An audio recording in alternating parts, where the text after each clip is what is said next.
Nitong 2012, napabilib tayo ng mga kakaibang disenyo ng bahay. Kahit sa labas pa lang ng bahay ng mga nabisita ko, talagang mapapawaw ka sa ganda. Muli tayong namangha sa ikalawa kong pagbisita sa modern Mediterranean-inspired mansion ng sikat na couturier na si Ito Kurata. Kaya naman hindi nakapagtatakang ito ang napili naming location sa opening billboard ng bawat episode namin.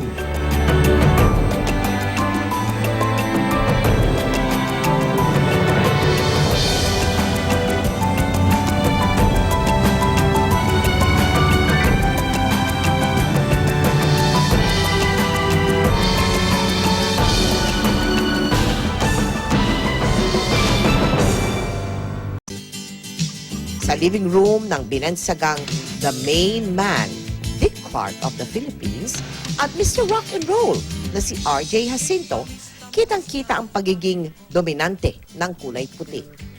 Sinong nag-design? Kami lang. Kayo lang? It was a renovation, a complete renovation. Very old Yeah, house. renovation. That's Ano itsura niya before? old style, 1980s. Old style na- separate dining room, separate living room, very low ceiling, mactan stone. You know that style. And then, 3 years ago, we decided to renovate. So sa una, hindi masyadong mataas yung ceiling na yan. Tapos nakita niya sa isang bahay dyan sa neighbor namin, mataas yung ceiling. Sabi niya sa contractor, pwede ba yung mataas? Yes, sir. Gawin mong pinakamataas. So you put together your dining room and your living room. I noticed, is this local? Yes, this is Local ito, no? This is a Cebuano, Italian guy, Carlo Cordaro. Oo. And it's Italian. It's leather, but made in Cebu. Sa sala, makikita ang mga furniture na may sentimental value. Mula sa sofa, nagawa ng lolo ng asawa niyang si Fran, hanggang sa upuan, lamesa, at iba pang mga furniture na gawa sa Kamagong at Nara.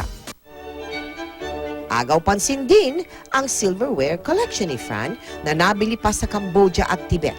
Samantalang ang ilan ay pinasadya pa sa China. Most of the things dito sa bahay is part of from my family and part sa familia niya. So we mixed it together in their honor, and we made it as simple and as clutter-free as possible.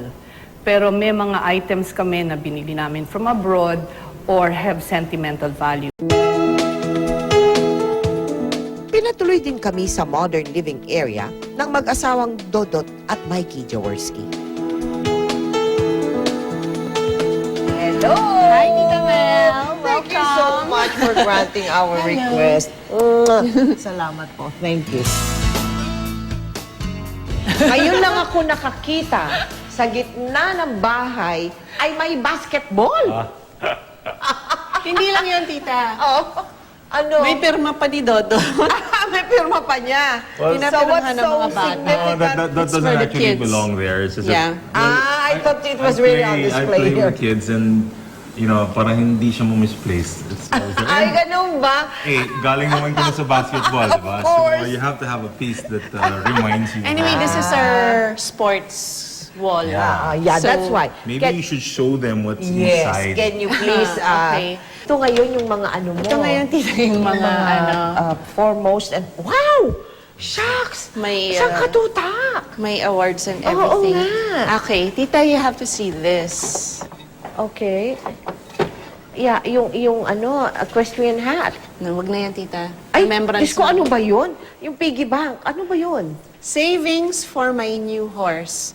So, yung Christmas gift sa akin ni Dodot, nung binuksan ko ito yung symbol na i-gift niya sa akin yung horse Oh, I see. for the Asian Games. That's why it's in my trophy.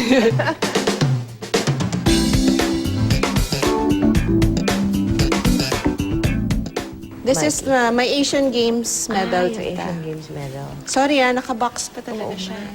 Wow. Asian Games Gold medal. Grabe. Here, Tita. Look at that. Ayan, busan. Ngayon lang siya nakatikim ng sunlight. Here, Oh, Tita. shucks. That's from the Oo Asian nga. Games. Well, the next question is, how did that feel? You know, being slung on your neck like this. Hindi ko nga napigilan yung tita. Naiyak ka?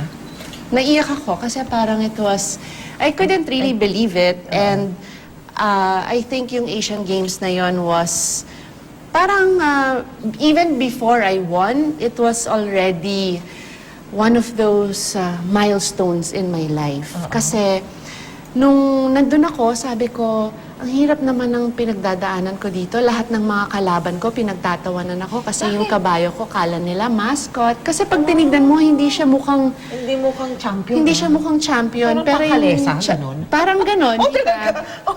Well, hindi siya mukhang ganon. Pero compared dun sa mga kalaban ko, parang ganon. But she has the heart of a champion and that's what was important. Pero nung nandun ako, sabi ko, ba't ba ako nandito? Sabi ko, iniwan ko yung pamilya ko, nagpakahirap ako, tapos sabi ko, hindi bale na, I'll just be thankful. Sa sala, bibida rin ang obra ng award-winning bronze sculptor na si Eduardo Castrillo. Actually, the sculpture on top of the piano also That's sa also Castrillo. Castrillo. That's from my dad's. From your dad's My naman. dad's mom. Yes. This is from my mother-in-law. How nice that your parents have extra things, no? Yes, of course. Mama na, Of course. That boat is from Lanao, Lanao Sur. Modernong bahay sa tuktok ng isang burol. Ito ang tahanan ng mag-asawang Ogie at Regine na eksklusibong ipasisilip sa powerhouse.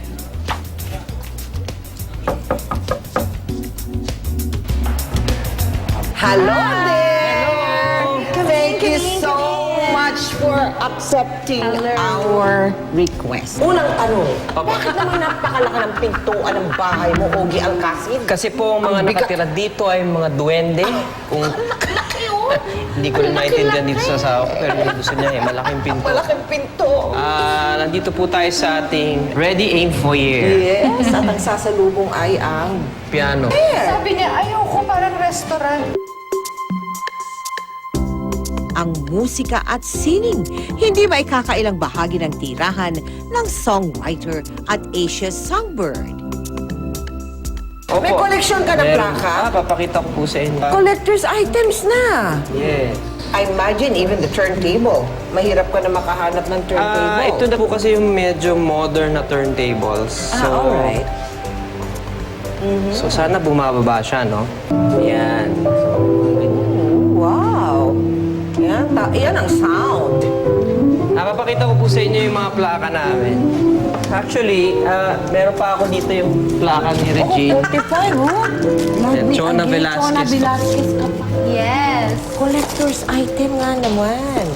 Pati yung mga, eto. Oh, shucks. Inabot mo ba yung panahon ng plaka? Opo. Nakatatlo pa yata ako. Plaka. Ito, kilala niyo po ba? Batang-bata ka pa, Bagets na bagets siya. Bagets na bagets dito. At alam niyo bang ang bahay na ito ay itinirik mismo sa ibabaw ng batong adobe? Mahigit 600 square meters ang floor area ng tatlong palapag nilang tirahan. Ang bahay nila ay napapalibutan ng mga salamin. Kaya naman, kahit saan ka tumingin, tunay na breathtaking views ang bubusog sa iyong mga mata.